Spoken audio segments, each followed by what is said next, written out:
Taurus, welcome to your weekly Sidereal Astrology forecast. This is for October 10th through the 16th of 2016. I'm Athen, and this channel is about using the real constellations in the sky known as Sidereal Astrology. If you are new, be sure to check out the link down below for more information. All right, so Taurus, this week we have a lot going on astrologically speaking.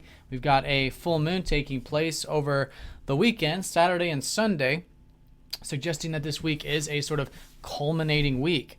And a lot of what is culminating is in regards to what has started these past couple weeks involving your fifth house. That's where you had the new moon. So things involving your self-expression, your creativity, your creative side, a bit of playfulness, lightheartedness, maybe hobbies, interests for some of you, maybe some new beginnings with children, for those of you who have children in your life, or maybe creative projects, things like that. So whatever it's been, this is now the high point with that. I think you'll find there's a bit of momentum and a bit of support to cultivate these things as we approach the weekend. Now the full moon will be in your 11th house, so this is actually a 6-month culmination of your aspirations. So roughly 6 months ago you had a new moon in this 11th house of yours, and so now it's a high point of seeing how are your aspirations going, a sort of status check, right? And this is your personal aspirations such as your hopes and wishes, but also for the community. This is a community area of the chart. So friends, groups, network circles, these kinds of things, it's great to reflect on, see what's working for you in this area, see what's not, let go of what isn't, and continue to cultivate what is. And I think you'll find a lot of that quite freeing, in fact, because this is going to be in a very close conjunction up to Uranus, which has been showing you over the past many years, 7 or 8 years, the importance of freedom when it comes to your aspirations, when it comes to those group and community things as well. So where you can free yourself up here, where you can maybe make some changes in your life so it's more in alignment with who you truly are. And your aspirations are more in alignment with who you truly are. So it's definitely a high point with that. I think it's an excellent full moon to do that status check and to also see where you can continue to cultivate these 11th house matters of yours.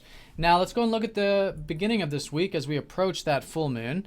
The week is sort of split up into two halves. We've got this first half here with Mercury conjoining up to Jupiter being perhaps the most important aspect here this first half. So this is going to be that, like I said, there's been new beginnings with that self-expression, and I think at the beginning of the week you might be feeling quite buoyant to express yourself, or maybe some opportunities here relating to fifth house things.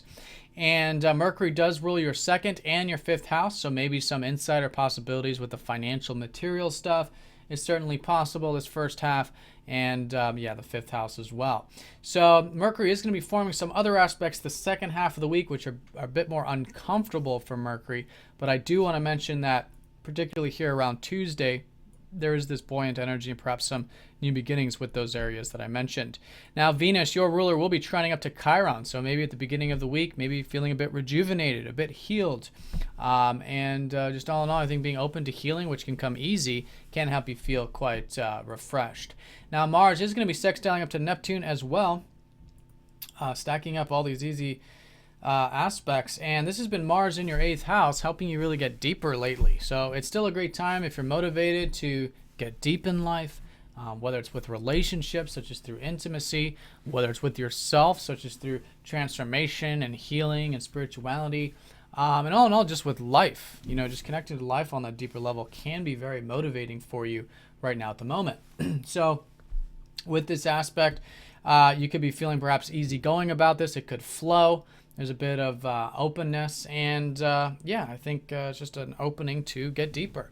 And I think by doing that, you could find that quite peaceful, quite tranquil, and like you can surrender, let go, and it can sort of flow in that manner.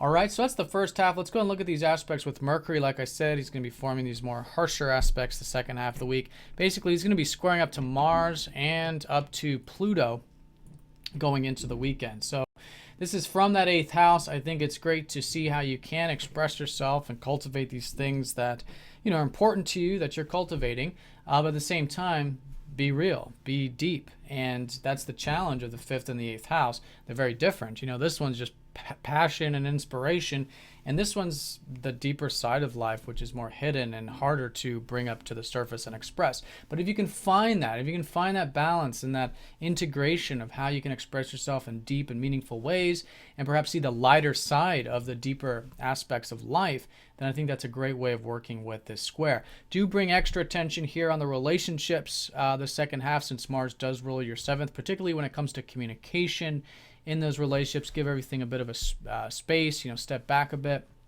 If it comes to the financial material stuff, keep a cool head with that, since Mercury does rule your 2nd house as well. Okay, so there could be a bit of clash with those areas, a bit of tension, but as you step back a bit, you can create the space, and you can find that it can become very constructive there.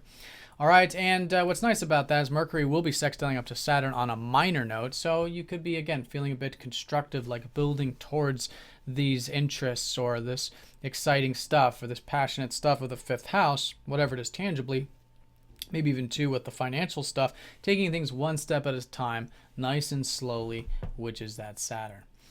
All right, so that's the week in a nutshell. Again, the strongest emphasis will be the full moon over the weekend, and this is going to be a culmination, a short-term culmination of these interests which are unfolding for you, and the bigger picture culmination of your aspirations, future things, personal and community, is going to be emphasized. And I think it's a good time to reflect on this over the weekend, do this sort of status check, see what's working, what's not, and most importantly, how you can liberate yourself, have more freedom in your life, so you can cultivate these future aspirations so they're more in alignment with who you truly are.